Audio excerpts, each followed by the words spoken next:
Basile, votre application de recherche immobilière, présente Sud Radio, parlons IMO. Midi 13h, Sylvain Lévy-Valency. Eh bien, bonjour à toutes et à tous. Voilà, pour ce début d'année, on vous souhaite une très belle année. Voilà, 2026, commence sur des chapeaux de roue. J'espère que vous avez passé un très bon réveillon, mais aussi de très belles fêtes en famille. Voilà, on attaque sereinement l'année avec l'équipe de Parlons Immo au taquet avec nous, avec Bérénice de Villefloriot. Bonne année, Bérénice. Bonne année, Sylvain. Je suis ravie d'être avec vous pour 2026. Voilà. Je n'ai pris aucune bonne résolution. Voilà. Ça, c'est très bon. Et un excellent aussi réveillon, une belle année à vous, Grégoire Darico. Bonne année, Sylvain. Bonne année à tous ceux qui nous écoutent. Voilà, celui qui soigne votre patrimoine, votre éco-rénovation, qui vous finance également. J'ai nommé le docteur Permas. Bonne année, Laurent Permas. Bonne année, Sylvain. Bonne année, Bérénice. Bonne année, Grégoire. Bonne année. Voilà. Et bonne année à nos amis de Sofinco, parce que je rappelle, mon cher Laurent, que vous êtes patron de éco-rénovation chez Sofinco. Merci à toutes et à tous. Si vous êtes à table, voilà, vous allez peut-être faire un janvier un peu plus calme que le réveillon. En tout cas, on est ravis de travailler avec vous. On va parler de votre immobilier, de votre logement. Acheter un logement, c'est souvent le projet de votre vie. Et en ce début d'année, on va faire un point très concret sur l'investissement locatif des particuliers. Pour y voir clair, on va recevoir justement un grand monsieur de l'immobilier, un expert de l'investissement. Il est le fondateur de la Maison de l'Investisseur et auteur d'un guide pratique. Il s'agit de Stéphane Descartiers. Bonjour et bonne année à tous et à toutes. Bonjour Stéphane, vous avez publié Manuel de survie dans la jungle immobilière. Voilà, Très bon livre. On va en parler tout à l'heure. On écoutera également nos auditeurs. Comme chaque samedi, ils posent les questions par SMS en envoyant IMO au 7 20 18. On va parler de Bérénice. On va parler de son assurance de prêt immobilier. Peut-on la changer ? Et la réponse est oui, quand on le souhaite. Absolument. Et ensuite, on parlera, comme chaque semaine, en ce début d'année, de rénovation énergétique, plus que jamais avec vous, Grégoire. Et oui, mon cher Sylvain, avec Laurent, on va voir à quelle sauce nous allons être mangés en 2026 et à quel point notre facture énergétique va augmenter. Et puis, dans notre chronique Maison Saine, on parlera de votre patrimoine immobilier et de l'impact de l'humidité sur sa valeur. Enfin, je vous proposerai un petit tour de France des biens coup de cœur. On ira à Maison Lafitte et à Caen. Voilà, écoutez, tout un programme. Et tout de suite, les infos à retenir en ce début d'année, Bérénice. Alors d'abord, le classement des villes où il fait bon s'installer quand on cherche à la fois un boulot et un logement. Ensuite, je vous explique pourquoi vos factures d'énergie ont peut-être augmenté ce 1er janvier. Et puis on finira par une question très concrète. Dans un couple, à votre avis, qui décide vraiment des travaux à la maison ? Je vous dirai. C'est le ministre de l'Intérieur. Oui. Ou la ministre de l'Intérieur. Pas ça grand-chose, dépend. les ministres en ce moment. On va commencer justement avec vous, Bérénice, avec le classement 2026 des meilleures villes françaises pour travailler et se loger. Et surprise, Sylvain, ce sont les villes moyennes qui écrasent tout. Mulhouse reste championne, Saint-Étienne, Boule et Stéphanois montent sur le podium et Rouen complète le trio. Alors, Mulhouse, c'est la première. Votre salaire vous permet d'acheter 106 mètres carrés. C'est ce qu'on voit dans cette étude. À Saint-Étienne, deuxième, c'est 107 mètres carrés et le prix au mètre carré ne dépasse pas 1226 €. Et à Paris, c'est la dernière. Vous n'achetez que 17 mètres carrés avec le même effort financier. Et je vous parle quand même du Mans, parce que le Mans fait une percée spectaculaire, plus 3 places grâce à un marché du travail en plein essor et un prix au mètre carré autour de 2000 €. Donc vous l'avez compris, là je vous ai cité Paris, Lyon, Toulouse, Nice, toutes ces grandes métropoles qu'on imagine très attractives avec plein de boulot, eh bien elles sont au fond du classement. La raison, l'immobilier est devenu tellement cher que même avec un bon salaire, avec un bon poste, impossible d'acheter un logement décent. Donc je vous l'ai dit, à Paris, avec un salaire médian, vous ne pouvez financer que 17 mètres carrés. Je ne sais pas si vous imaginez, 17 mètres carrés. Quand on travaille bien, quand on a un bon poste. Bon, les conditions, en revanche, elles s'améliorent partout en France, il faut quand même le préciser. Les taux de crédit ont baissé, approximativement 3,22 sur 20 ans. Les salaires ont augmenté de 2% après inflation et les prix immobiliers se stabilisent. Donc résultat, 2/3 des villes étudiées sont plus accessibles cette année que l'an dernier. Donc le message à retenir pour devenir propriétaire d'un vrai logement familial en 2026, mieux vaut miser sur les villes moyennes que sur les grandes métropoles. C'est très clair. Maintenant, on va parler de ceux qui restent chez eux d'ailleurs, et qui vont voir quand même leur facture grimper. Oui, alors depuis cette semaine, depuis le 1er janvier, les factures de gaz et d'électricité augmentent en moyenne d'une 50aine d'euros par an pour de nombreux ménages. Là, vous allez me dire pourquoi, Sylvain ? Tout ça à cause des C2E, les fameux certificats d'économie d'énergie. Alors attention, c'est un petit peu technique, je vais essayer de vous expliquer simplement. Depuis 2005, l'État oblige les fournisseurs d'énergie, donc EDF, Engie, Total, à financer des travaux d'économie d'énergie, comme l'isolation de votre logement ou MaPrimeRénov'. C'est le principe du pollueur-payeur. Le problème, c'est que le gouvernement vient d'augmenter de 27% les obligations de ses fournisseurs pour 2026. Résultat, il répercute ce coût sur nous, les consommateurs, sur nos factures d'énergie et à la pompe. Donc, qui est concerné par cette augmentation de la facture depuis le 1er janvier ? Les clients EDF, Engie et des fournisseurs alternatifs en tarifs variables. Bonne nouvelle si vous avez un contrat fixe, a priori vous êtes protégé. Faites quand même attention parce que certains fournisseurs ont trouvé la parade pour répercuter quand même ces hausses. Vérifiez bien les conditions de votre contrat. Il y a UFC Que Choisir qui a alerté, qui a fait un article. En fait, ces C2E nous coûtent déjà, avant ce 1er janvier, nous coûtaient déjà entre 124 et 244 euros par an sur l'ensemble de notre consommation énergétique. Donc là, ça grimpe encore. Et il y a un souci quand même avec ces C2E, c'est que c'est totalement opaque. En fait, il n'y a pas de ligne C2E sur nos factures. Impossible de savoir vraiment combien ça nous coûte. Donc l'UFC Que Choisir réclame plus de transparence. Alors justement, si je comprends bien, Bérénice, on finance la transition énergétique, mais en fait c'est nous qui payons. Voilà, vous avez tout compris Sylvain. En fait c'est ça le problème, c'est que l'intention elle est louable, c'est aider les gens à rénover, à mieux isoler, mais concrètement ce sont les consommateurs qui payent. Donc voilà, et puis le pire je vous le dis c'est qu'on voit pas cette ligne sur nos factures, donc il faut vraiment qu'il y ait ce besoin, on a ce besoin de transparence. Et le conseil c'est vraiment d'avoir le prix fixe, c'est important ça. Oui. Alors justement, on va parler de travaux. On termine cette question qui décide dans le couple justement des travaux à la maison. Et c'est vrai que naturellement, on pourrait imaginer que c'est consensuel, non. Oui, c'est Illico Travaux qui a dressé le portrait robot de ceux qui font les travaux chez eux. Et alors attention, ça réserve quelques surprises, notamment sur qui porte vraiment la culotte à la maison. Donc il faut savoir déjà que le profil type, ce sont majoritairement des couples, 60%, donc 40% avec des enfants. Donc ça c'est les gens qui font des travaux. Ce sont plutôt des propriétaires occupants à 70%. Leur âge entre 45 et 60 ans pour 70% d'entre eux. Le budget moyen, c'est 37 000 euros quand même. Ça m'a paru très élevé, mais bon, c'est ce qui est calculé. Et la plupart dépensent donc entre 10 000 et 70 000 euros. Alors la vraie question, c'est qui décide, à votre avis, l'homme ou la femme ? Moi, je dirais plutôt madame. Dans 44% des cas, c'est une décision prise à deux, mais dans un quart des cas, ce sont les femmes qui prennent la décision finale et les premiers rendez-vous en fait se feraient souvent en couple, puis ce sont les femmes qui signent pour lancer les travaux. Et côté suivi, les femmes s'impliquent davantage dans la déco et l'aménagement intérieur et les hommes dans les aspects techniques. Voilà, vive l'égalité et la parité. Merci Bérénice. Et tout de suite, on va attaquer le chantier du siècle. Avec Sofinco, baissez votre consommation d'énergie en lançant vos travaux d'éco-rénovation. Sofinco présente Sud Radio, parlons éco-rénovation. Et oui, cette année 2026 n'échappera pas à la règle 2025. Toutes les semaines, une chronique éco-rénovation avec Beau Grégoire et Laurent Permas. Et oui Sylvain, et cette semaine, on va parler d'un sujet qui va toucher tout le monde sur votre budget énergie en 2026, budget qui va exploser. Bérénice vient d'en parler, électricité, gaz, facture. On va parler aussi d'actions concrètes pour limiter cet impact et on voit ça comme d'habitude avec Laurent Permas. Bonjour Laurent. Bonjour Grégoire. Bon alors Laurent, pourquoi est-ce qu'on parle d'une explosion du budget d'énergie l'an prochain ? On a un peu précisé, deux raisons principales. D'abord la fin de ce qu'on appelle l'AREN, accès régulé à l'électricité nucléaire historique. Et depuis plus de 10 ans, en fait, ça permettait aux fournisseurs d'électricité d'acheter une partie du courant produit par EDF à prix fixe et bas. À partir du 1er janvier 2026, ce mécanisme disparaît. Donc l'électricité sera achetée au prix du marché, donc potentiellement plus élevé et surtout plus instable. Et oui, et donc moi, si je comprends bien, les prix vont être plus variables. Vous avez tout à fait bien compris. C'est pas une bonne nouvelle, oui. Plus élevé, surtout si les prix de gros flambent en fait l'hiver. Et puis en plus, dès février 2026, on change aussi le mode de calcul du tarif réglementé. Il intégrera mieux les coûts réels, y compris les coûts de réseau, ce que l'on appelle le TURP. C'est quoi ça, le TURP ? En fait, c'est un tarif d'utilisation des réseaux publics d'électricité. Vous voyez, ça fait des acronymes. On est bon là pour le début d'année. Une sorte en fait de péage que l'on paie tous sur la facture pour financer l'entretien, le développement des réseaux Enedis, RTE. Ça représente à peu près 30% de la facture et il est révisé chaque année.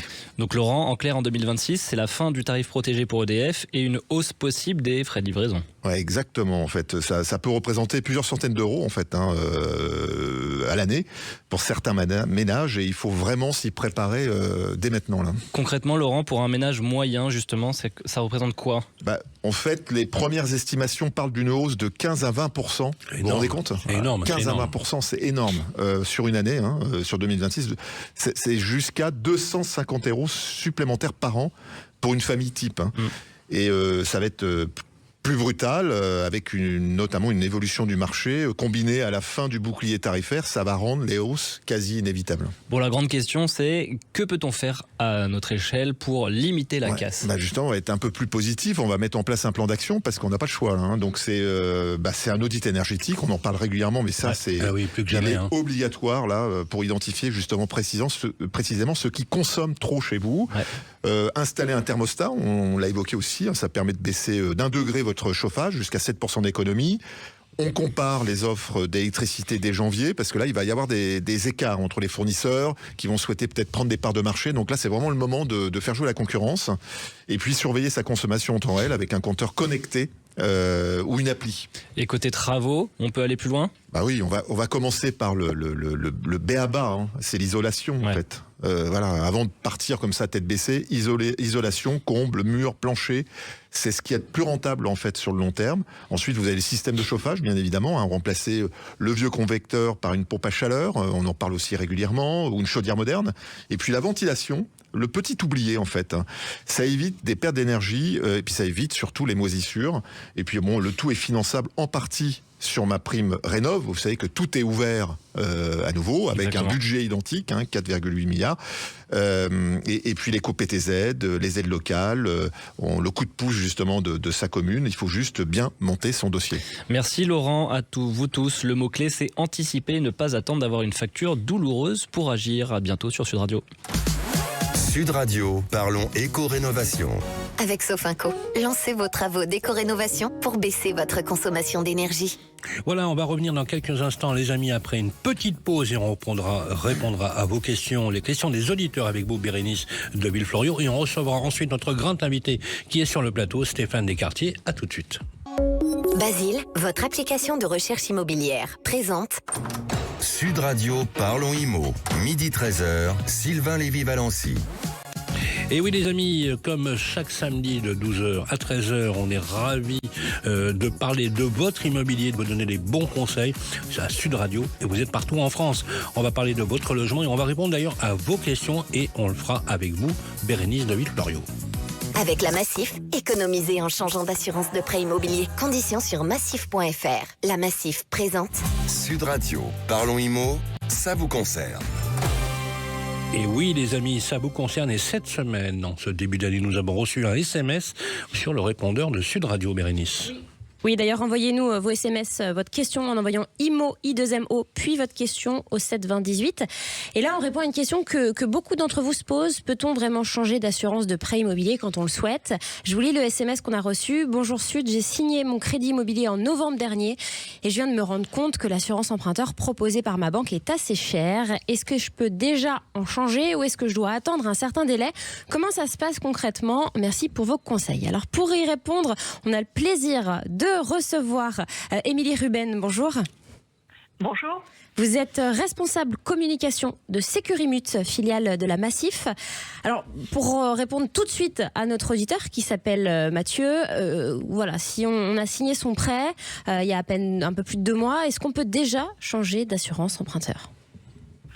Eh bien oui, en effet, on peut changer d'assurance de prêt sans attendre dès qu'on a signé son crédit. Donc Mathieu peut changer d'ores et déjà d'assurance de prêt.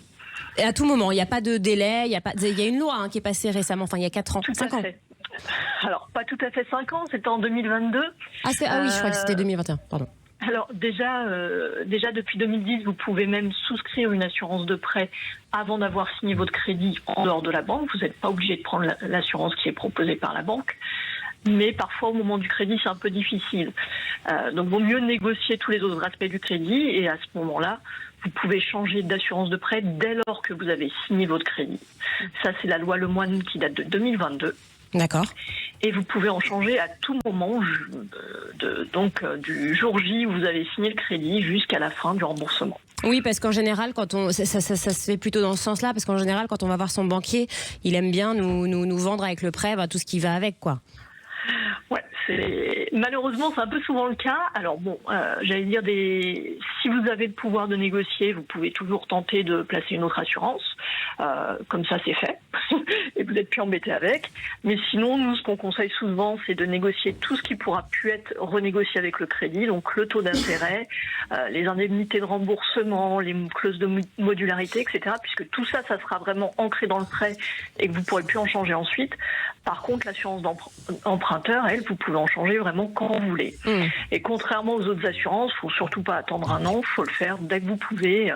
J'allais dire, une fois que vous avez signé votre crédit et que vous êtes encore un petit peu dans les démarches, c'est le bon moment pour le faire parce que ça vous permettra d'économiser au maximum. Alors justement, concrètement, quelles sont les économies qu'on peut réaliser en changeant d'assurance emprunteur? Parce qu'on a du mal à se rendre compte.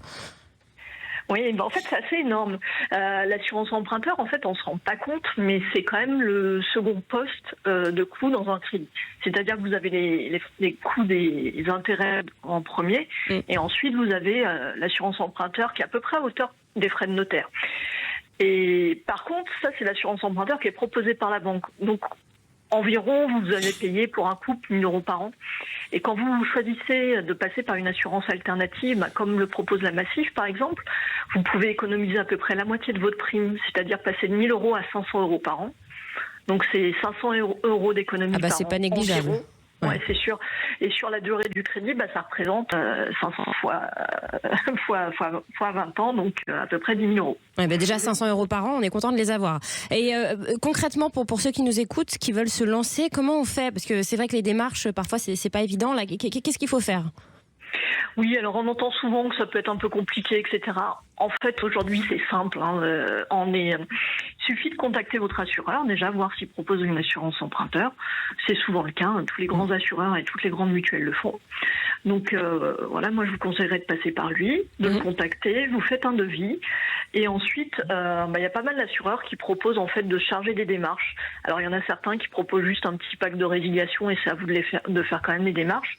Mais par exemple, si vous passez par la Massif, nous on fait tout sous un mandat de substitution, un peu comme vous le faites pour un téléphone mobile ou autre quand vous voulez changer de forfait. Et ça c'est hyper pratique parce que, c'est pratique quoi. On n'a pas envie de s'en occuper, on n'a pas le temps, on travaille.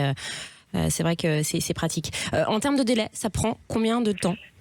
Alors, en termes de délai, faut savoir que la banque, une fois qu'elle a reçu votre courrier, elle doit vous répondre dans 10 jours. Mais on a quand même un petit peu de délai de mise en place, parce qu'après, elle doit vous envoyer en même temps un avenant que vous devez renvoyer signé, etc.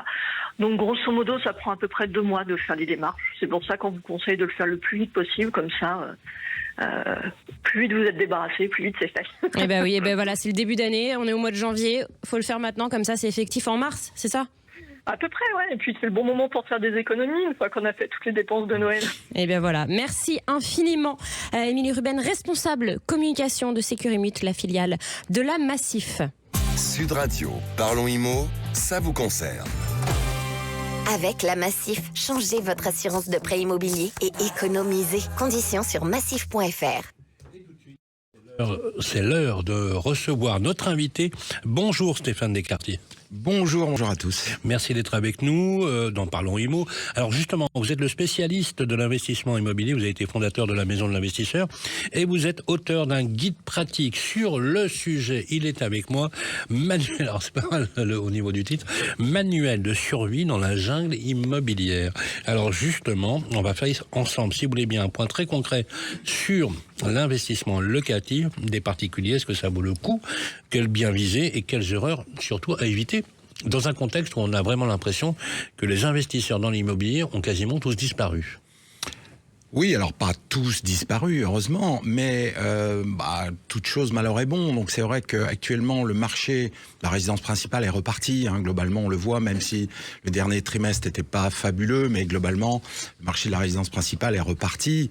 On va être à plus de 900, peut-être 950 000 transactions on va avoir les chiffres dans quelques jours, sur 2025. En revanche, le marché investisseur, il est mou, c'est très mou. Mais c'est quoi justement, c'est quoi être investisseur aujourd'hui? aujourd'hui, Alors, puisque quand on les interroge, beaucoup nous disent justement il y a quasiment plus ou pas de rentabilité et que finalement on désinvestit avec le temps. Alors, il y a alors quand on parle de produits investisseurs, c'est le studio, le petit T2, l'immeuble de rapport. Alors, plus de rentabilité, si on peut aller chercher de la rentabilité encore aujourd'hui. Simplement, il faut éviter notamment les secteurs qui plafonnent les loyers. C'est sûr que Paris intramuros, vous n'avez aucune chance d'obtenir de la rentabilité, puisque déjà, le plafonnement des loyers vous donne au mieux du 3%. L'encadrement des loyers. L'encadrement des loyers vous donne du 3%. Donc, moins vos charges, vous faites du 2, moins les impôts, vous faites même pas du 1%. Paris, pour les investisseurs, n'a plus d'attractivité. Donc voilà, pour les Paris, petits investisseurs. Paris, on oublie effectivement depuis longtemps. Peut-être en commercial, il y a encore des choses à faire, mais sinon, Paris, on oublie depuis longtemps. En revanche, dès que vous passez le périph', c'est différent. Et sur des villes moyennes, vous avez encore, vous parliez de quelques villes tout à l'heure, vous avez encore des rentabilités sur des petites surfaces qui peuvent être de plus de 6%. Donc, mais sur des zones tendues ou détendues, parce que paradoxalement, Stéphane Descartier, je voudrais que vous nous éclairiez sur le sujet. On entend partout, d'ailleurs on le dit chaque semaine sur Sud Radio, qu'il y a une grosse tension locative. On a du mal à se loger. Le nombre d'offres à la location s'est réduit de moitié dans les grandes métropoles. Comment on explique à la fois l'écart où on a une demande très forte, et dans l'ancien, et moins d'investisseurs avec justement la possibilité que ces investisseurs mettent un bien. Il y a un truc qui cloche là. Oui, il y a un truc effectivement qui cloche. Alors, encore une fois, dans les métropoles, aujourd'hui, elles sont quasiment toutes plafonnées. Donc là, vous pouvez pas aller chercher de la rentabilité au-dessus, à moins de pratiquer des surloyers, etc. C'est compliqué. Mais dans beaucoup de villes moyennes et en périphérie des métropoles, parce que voilà, en périphérie de Nantes, de Bordeaux, etc., sur des villes qui ne sont pas plafonnées, ou de Lyon, ou même de Paris, ou même de Paris, bien sûr. Si vous voulez, dès que vous passez en deuxième couronne, il y a encore des opportunités. Mais ceci étant dit, il faut quand même faire attention, et j'en parle longuement dans mon bouquin. Il faut investir sur un marché qu'on connaît. Ça veut dire qu'il ne faut pas aller chercher, en tant que Parisien, de la rentabilité à Mulhouse ou à Saint-Etienne. Ça n'a aucun sens. Mais on va aller où alors puisqu'on ne peut plus investir à Paris. On va par exemple dans le 91, dans le 95. On va en deuxième couronne. Vous conseillez, c'est très clair, à ceux qui sont à l'écoute, qu'il vaut mieux investir dans un périmètre qu'ils connaissent et pas forcément à l'autre bout de la France. Avec une certaine approche. Donnez-nous un exemple, concrètement. C'est voilà des exemples. Mon exemple personnel, par exemple, j'ai toujours investi à moins d'1 heure de moto. Moi, je suis motard. J'investis toujours à moins d'1 heure de moto de là où je suis la plupart du temps. C'est-à-dire soit là où je travaille, soit là où je vis. Parce que parfois, il faut reprendre la main. Quand il y a un dégât des eaux, par exemple. Quand il y a un dégât des eaux, quand il y a un début de squat, quand il y a il y a les administrateurs de biens. Quand il y a un départ à la cloche de bois, etc. Mais les gestionnaires sont faits pour ça. Oui, mais on est quand même avec un droit locatif qui fait que, excusez-moi, ça peut paraître, mais des fois il faut reprendre la main parce que les professionnels sont obligés de suivre scrupuleusement toutes les lois, y compris les plus absurdes. Oui, mais c'est normal. Tout le monde respecte. Oui, mais il y a une certaine. Pourquoi vous ne respecteriez pas la loi, vous? Si on vous paye pas, vous y allez avec un marteau et une enclume. Il faut absolument respecter la loi. Il ne faut pas se faire justice soi-même. Mais on peut désamorcer effectivement des situations en tant que particulier avec des choses des fois un peu border qui seront, et ça passera beaucoup plus facilement que pour un professionnel. On va quand même donner un conseil à tous ceux qui nous écoutent. Si on vous paye pas le loyer, ne murez pas la porte. Non, mais soyez sympa, ne murez pas la porte, c'est très illégal et ça peut se retourner contre vous. Dans ce que vous dites, non mais Stéphane, dans ce que vous dites, une petite précision, toujours dans les limites de la légalité absolue. Mais bien entendu. Mais il y a quelque chose de très intéressant aussi, quand on parle des dégâts des eaux qui arrivent quand même assez fréquemment, le gestionnaire, il ne va pas y aller si c'est le week-end. Donc le locataire, il est sous l'eau un week-end, heureusement qu'il y a le propriétaire pour y aller. Ça m'est arrivé récemment, un cumulus qui pète entre deux locataires sur un bien que j'avais.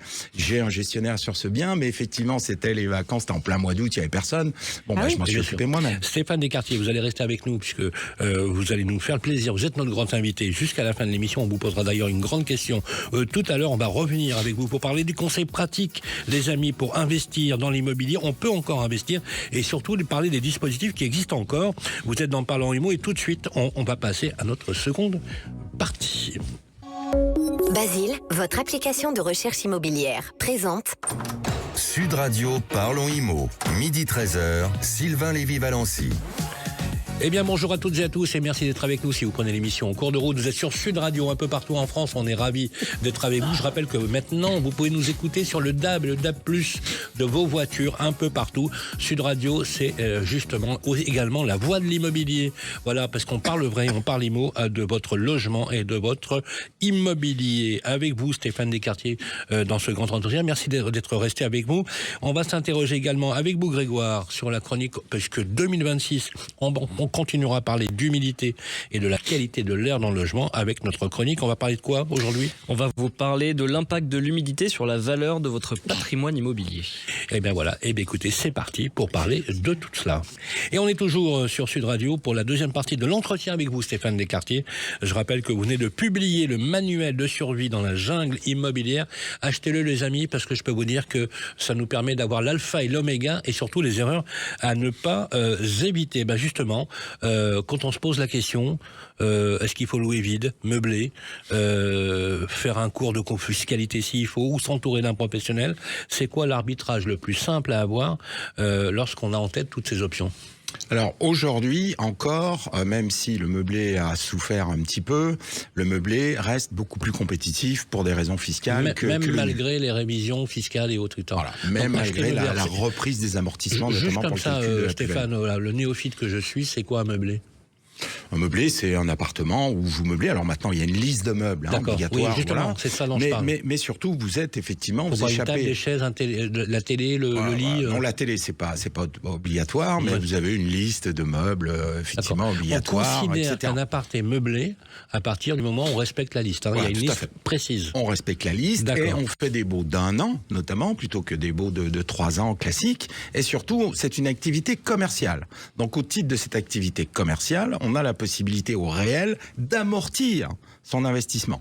Aussi bien le mobilier, bien entendu, que l'immobilier. Et ce qui permet, si on fait un crédit 100%, d'annuler, d'absorber globalement les loyers en termes de fiscalité sur 18-20 ans. Donc ça reste quand même beaucoup plus compétitif. Donc c'est un levier qui améliore la rentabilité. Tout à fait. Alors, sur le nu, il y a une façon de faire du nu. Donc le nu, c'est le vide. Voilà, la location vide. La seule façon de s'en sortir si on fait du nu, c'est de faire des travaux. C'est-à-dire d'aller vers des biens qui nécessitent beaucoup de travaux.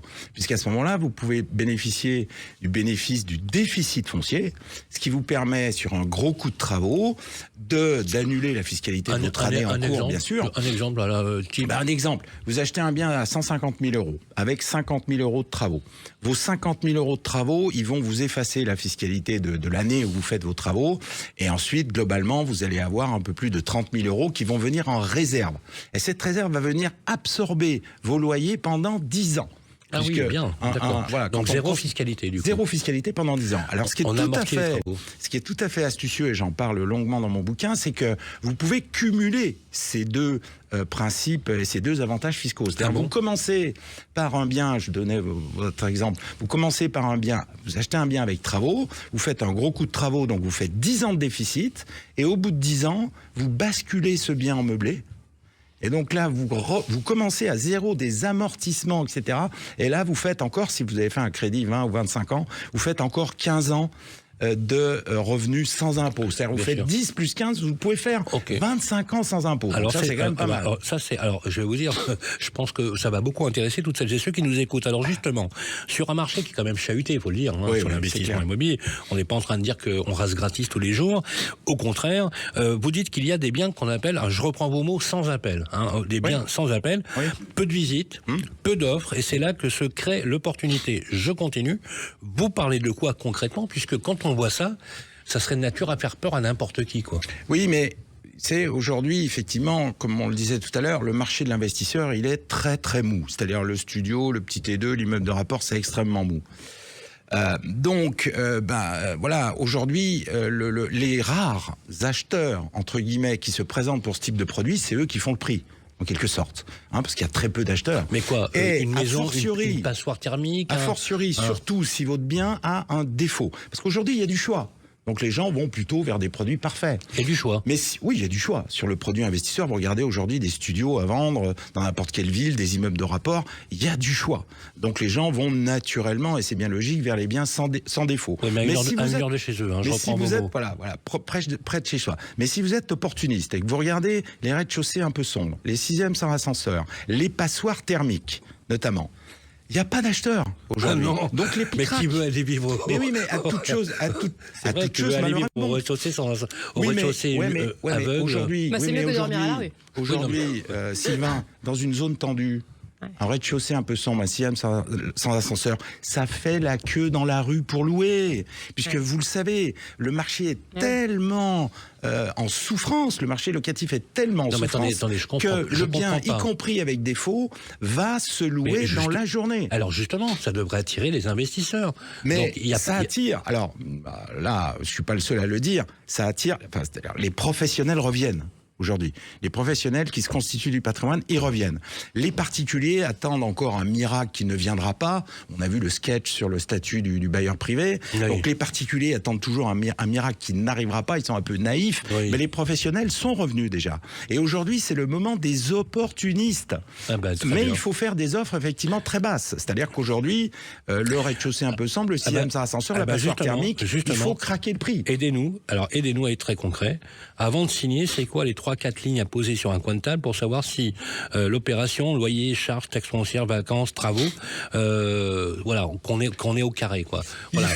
Mais on est amateurs, comme la plupart des Français qui nous écoutent, qui vont investir leurs petites économies dans un bien dont ils espèrent que ce sera quand même un petit peu rentable. Alors, pour avoir de la rentabilité, de toute façon, encore aujourd'hui, il faut plutôt viser les petites surfaces. On est d'accord. Donc, plutôt studio, petit T2. Okay.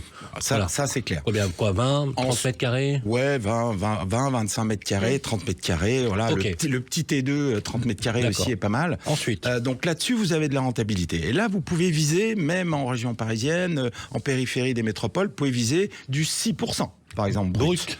Sans difficulté, oui, du 6%. Oui, ça laisse en net à peu près 3,5%. Justement, si vous êtes en meublé, vous avez simplement vos charges courantes, donc vous allez tomber à 4,85%. Mais grâce à la fiscalité du meublé, notamment aux amortissements, vous absorbez fiscalement vos loyers, donc vous n'avez pas d'imposition ni de prélèvements sociaux sur des longues périodes, au moins de 17, 18 ans, voire 20 ans. Avec un crédit, bien sûr, 100%. Donc là, ça tourne. Ouais. Là, ça tourne, parce que 5 net, 4,85 net, avec un prêt à 3,5, ça tourne. Oui, surtout qu'on capitalise également. Merci beaucoup, Stéphane Descartier, d'être venu sur le plateau de Parlons Immo. Je vous demande de rester, puisqu'on a une grande question à vous poser à la fin de cette émission. Je rappelle simplement que vous avez publié, je ne sais pas si on le voit à la caméra, manuel de survie dans la jungle immobilière. C'est dans les kiosques, et d'ailleurs, les stocks sont quasiment épuisés, ce qui prouve que c'est déjà un carton d'édition. Merci à vous. Il est temps maintenant, les amis, de parler de la qualité de l'air et de l'humidité dans ton logement avec l'excellent, l'incontournable Édouard David dans un instant. Avec Murprotec, agissez contre l'humidité et prévenez les risques de l'habitat sur votre santé. Murprotec vous présente Sud Radio. Parlons Immo, Maison Seine. Et oui, les amis, tout au long de cette année 2026, puisqu'on vous souhaite une très très belle année, on parlera justement de l'humidité et des bons conseils à prendre avec Maison Seine et Murprotec, bien évidemment. Et je vous souhaite aussi une très très belle année à vous, Édouard David, vous êtes avec nous. Bonjour Sylvain, oui, très bonne année aussi à vous et à toutes les équipes. Merci, et avec vous Grégoire Darico, comme chaque semaine. Et oui, aujourd'hui on parle patrimoine, on parle argent, mais pas n'importe comment, parce qu'on va se demander comment l'humidité peut faire perdre de la valeur à votre bien immobilier. Donc bonjour Édouard David, responsable de l'engagement sociétal chez Murprotec, et puis bonne année Édouard. Merci, bonjour Grégoire, bonne année aussi également à vous. Merci, ravi d'aborder cette thématique en ce début d'année. Édouard, on entre dans le vif du sujet. Est-ce qu'un problème d'humidité fait vraiment baisser la valeur d'un bien ? Eh bien oui Grégoire, et de façon très concrète. Selon l'expérience de professionnels de l'immobilier, un bien immobilier présentant des problèmes d'humidité visibles peut voir sa valeur être abaissée de l'ordre de 10 à 20%. Et dans les cas les plus graves, la décote constatée sur le marché peut s'approcher de 50% parfois. Alors pourquoi ? Parce qu'un acheteur ou un notaire voit un risque sanitaire, un coût de réparation, voire un critère de non-conformité. Est-ce que ça peut carrément bloquer une vente ? Absolument, absolument. On voit régulièrement des cas de compromis annulés à cause d'un diagnostic humidité défavorable, d'une odeur de moisi repérée lors d'une visite ou de traces visibles sur les murs qui inquiètent l'acheteur ou sa banque. L'humidité est perçue comme un problème structurel et pas cosmétique. Et côté patrimoine, Édouard, est-ce que c'est aussi un risque à long terme si on garde le bien ? Oui, et c'est là qu'il faut être vigilant. Un bien humide, c'est des matériaux qui se dégradent plus vite, c'est des murs qui perdent leur capacité isolante et c'est des frais d'entretien qui augmentent avec le temps. En clair, votre patrimoine se détériore en silence et sa valeur baisse année après année. Donc si on souhaite louer, j'imagine que c'est pareil, c'est un frein. Bien sûr. Un logement humide peut être considéré comme insalubre au sens de la loi, donc impropre à la location.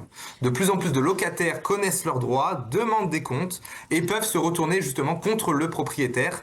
Un mur humide aujourd'hui, c'est potentiellement un contentieux demain. Comment on fait pour s'en protéger et quels sont les bons réflexes à adopter ?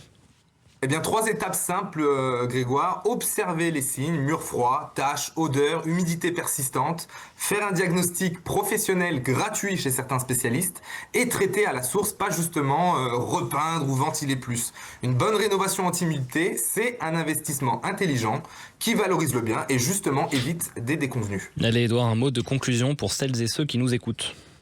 Eh bien, quand on pense à la valeur d'un bien, on pense souvent surface, localisation, déco, mais un mur humide, c'est une décote immédiate, c'est un signal d'alerte pour tous les acheteurs. Donc traiter l'humidité, c'est protéger sa maison, sa santé et son patrimoine. Merci beaucoup Édouard David pour ces éclairages et à vous qui nous écoutez, si vous envisagez de vendre ou de louer, faites un tour dans votre sous-sol, vos murs ou vos pièces humides. Parfois la meilleure valorisation d'un bien passe par ce qu'on ne voit pas. Sud Radio. Parlons Immo, Maison Saine. Avec Murprotec, agissez contre l'humidité et prévenez les risques de l'habitat sur votre santé. Merci Grégoire, et je rappelle d'ailleurs que vous pouvez aller sur le site internet maison-saine.fr pour avoir tous les gestes qu'il faut. Une petite pause et on se retrouve tout juste après pour la dernière partie de notre émission. Au programme, on fera le tour de France des biens coup de cœur de la rédaction. Basile, votre application de recherche immobilière, présente Sud Radio, Parlons Immo, midi 13h, Sylvain Lévy-Valency. Et oui les amis, voilà, après cette période de réveillon, de fête, et en ces débuts d'année, parfois on a un peu la gueule de bois, on va vous réjouir justement, puisqu'on va vous emmener un peu en vacances, on va faire le tour de France de l'immobilier, on va parler d'autres logements justement. Cette semaine, c'est Grégoire qui va nous emmener où ? Alors mon cher Sylvain, on part en région parisienne pour ce premier bien à Maisons-Laffitte, voilà, dans les Yvelines. Si vous aimez les chevaux, parce qu'il y a un très joli hippodrome à Maisons-Laffitte. Voilà. Et moi je vous propose non pas l'hippodrome mais un appartement de 66 mètres carrés situé dans une résidence en pierre de taille avec gardien, une résidence de 1964. Un appartement proche des commodités qui se compose d'une belle entrée lumineuse avec une belle pièce à vivre tout aussi lumineuse de 34 mètres carrés, une cuisine américaine ouverte, un balcon. Ensuite, vous avez une grande chambre de 16 mètres carrés, une salle de bain et des WC séparés. Notre appartement se compose d'une entrée, d'un salon. Il faudra prévoir quelques travaux quand même, puisque le diagnostic de performance énergétique, il est de E. Alors n'hésitez pas à prévoir ces travaux dans votre budget. Un appartement proposé au tarif de 324 000 € sur le site de Basile. Alors justement, c'est le bon plan.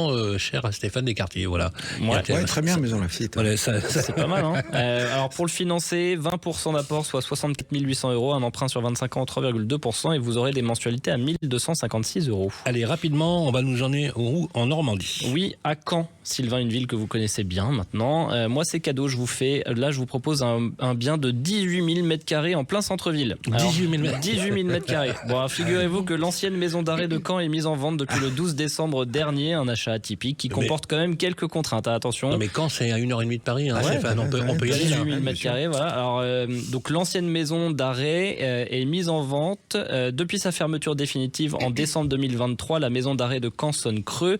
Alors pour la réutiliser aussi pour gagner de l'argent, l'État a décidé de la mettre en vente. Le prix est inconnu, mais les offres sont lancées. Elle est décrite en tout cas comme un bien atypique. Bah oui, tu m'étonnes, à 18 000 m². Sur le site des cessions immobilières de l'État, on y trouve également un descriptif du bien et puis un diagnostic immobilier. Le descriptif précise que le site est libre d'occupation depuis fin 2023. L'ancienne maison d'arrêt a été libérée de ses prisonniers qui ont tous été transférés à If. Surface totale du terrain, donc 18 000 m². La surface habitable, elle est de 8800 mètres carrés, donc vous avez de la place pour faire vos projets. Alors que les lieux sont inoccupés depuis 2 ans, l'objectif de cette vente, en tout cas, c'est de permettre de redynamiser le quartier. La date limite de l'envoi des candidatures, c'est le 10 avril 2026. Non, mais vous imaginez pour faire le ménage, c'est un enfer. Non mais moi j'imagine, moi je pense que les promoteurs, les investisseurs fonciers se sont positionnés peut-être. Oui, bien sûr. Enfin, les promoteurs, ils sont pas au mieux. Oui, non, enfin, bon, on va dire les investisseurs institutionnels. Merci Grégoire. Et tout de suite, on va attaquer justement la grande question. C'est un peu une tradition que nous avons maintenant instituée sur Parlons Immo chaque semaine, les amis. On profite de la présence de notre invité justement pour lui poser une question qu'on va développer. On va voir justement une question sur le louer en meublé non professionnel. Oui, alors plus globalement, Stéphane Descartier, vous qui êtes un spécialiste de l'investissement immobilier, donc pour les petits Français propriétaires, les petits propriétaires qui ont envie d'avoir une bonne retraite, en tout cas un complément de retraite. C'est vrai qu'en ce début d'année 2026, on a beaucoup d'incertitudes. On est un peu dans l'instabilité politique, économique. Justement, quels sont les dispositifs fiscaux qui existent encore aujourd'hui pour nous, petits propriétaires, pour investir dans la pierre? Parce qu'il y a eu des modifications, des rabotements. Éclairez-nous. Qu'est-ce qu'il reste concrètement d'intéressant? Alors, déjà, un principe de base, il ne faut pas faire d'immobilier pour des raisons fiscales. Il ne faut pas se laisser aveugler par la fiscalité. Il faut que l'opération soit bonne sans les avantages fiscaux. Les avantages fiscaux, ils doivent booster une bonne opération, pas compenser une opération médiocre. Okay. Donc, c'est hyper important ce que vous dites. Et c'est très important. Parce il n'y a pas grand monde qui en parle. Parce que les gestionnaires du patrimoine vendent de la fiscalité à leurs clients. Oui, mais effectivement, d'où l'importance d'investir sur un marché qu'on connaît, parce que le principe de base pour faire une bonne opération, c'est déjà de bien acheter.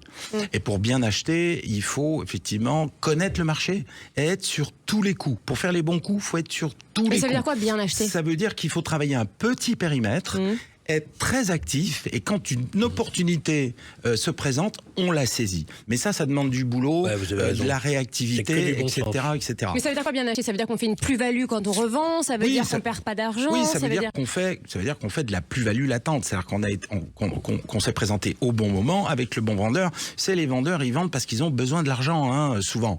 Donc, on a tous affaire à des échéances, que ce soit les divorces, les successions. C'est pour ça que la prime est souvent à la liquidité, celui qui a la capacité cash d'acheter sans réserve, par exemple, notamment la réserve d'obtention d'un crédit, il a plus de chances de travailler une décote. Tout à fait, c'est clair. Donc bien acheter, ça veut dire effectivement acheter peut-être à un moment donné en dessous du marché, en tout cas avoir une opportunité d'achat.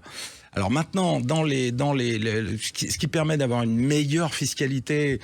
Alors on en parlait tout à l'heure, le déficit foncier c'est très bien, et ça surtout on peut se démerder tout seul dans son coin. On n'est pas obligé d'avoir un opérateur comme en Malraux, monument historique, etc. Donc le déficit foncier, on peut monter une opération tout seul dans son coin. Le meublé, le LMNP reste tout à fait compétitif si on est au réel. Et là aussi, on peut se débrouiller tout seul sur les petites surfaces proches de chez soi. Alors au réel pour nos éditeurs. Alors le réel, ça veut dire qu'on va pouvoir déduire toutes ces charges et surtout, comme je le disais tout à l'heure, amortir son investissement et ses meubles. Ce qui fait qu'on annule, on déduit les intérêts d'emprunt, on déduit les amortissements, donc ce qui permet d'annuler la fiscalité sur de longues périodes, au moins 15 ans, voire jusqu'à 20 ans. Et la dernière carotte fiscale qui existe et qui est pas mal, c'est le de Normandie notamment, donc qui est à peu près en 2027. Qui finit, je crois qu'on a encore 2 ans pour le de Normandie. Donc ça c'est quand même pas mal. C'est à peu près les mêmes conditions que Pinel, c'est-à-dire vous avez en gros 18% de réduction d'impôt sur 9 ans. Mais il faut acheter de l'ancien, faire au moins 25% de travaux sur l'enveloppe globale, qui est une bonne partie de ces travaux qui soient constitués de rénovation énergétique, etc. Donc ça, c'est pas mal. La carotte fiscale est quand même intéressante. Il y a 2 bémols. Le premier, c'est qu'on peut pas faire un de Normandie tout seul dans son coin, comme le déficit foncier ou le meublé. Il faut passer par un opérateur, parce que c'est quand même assez complexe. Et puis, les 2/3 des villes en de Normandie sont en zone détendue. Donc là, attention, c'est quand même un peu le problème. C'est-à-dire, c'est des zones qui sont pas ultra dynamiques. Ça veut pas dire qu'on va pas louer. On n'est pas sûr de louer quand même. Oui. Alors, a priori, pour louer, ça pose pas trop de Après, difficultés c'est parce que tendu le partout bien. en France. Hein. Tout le monde cherche un logement. Oui, bien Enfin, sûr. il y a beaucoup et puis partout. le bien est mieux que la moyenne, là, en l'occurrence, parce qu'il est refait à neuf, etc. Oui. Ah oui, bien sûr. Donc, Oui, on loue un bon logement, Voilà. un logement Oui, tout à décent, fait. confortable. Tout à fait. Et pour répondre à vos questions, Sylvain et Stéphane, ça prend fin le 31 décembre 2027, le de Normandie. Absolument. Tout à fait. Alors, en un mot, une phrase, le conseil donné aux auditeurs, aux auditrices pour acheter, investir. Voilà, il faut être actif, il faut être sur le coup, il faut se concentrer sur un petit secteur, soit sur lequel on vit, soit qu'on connaît bien acheter, travailler la fiscalité derrière, mais il faut avant tout effectivement chercher la bonne affaire. Si on fait une bonne affaire, derrière la fiscalité suivra. Merci beaucoup Stéphane Descartier. Je rappelle, je cite votre livre, voilà, Manuel de survie dans la jungle immobilière, dans les bacs aux éditions du Rocher. Merci à toutes et à tous, une très très belle année 2026. Merci à l'équipe et un petit clin d'œil à notre Julien préféré, à la technique justement, qui nous a organisé cette émission. Prenez soin de vous, on se retrouve samedi prochain. Et bonne année!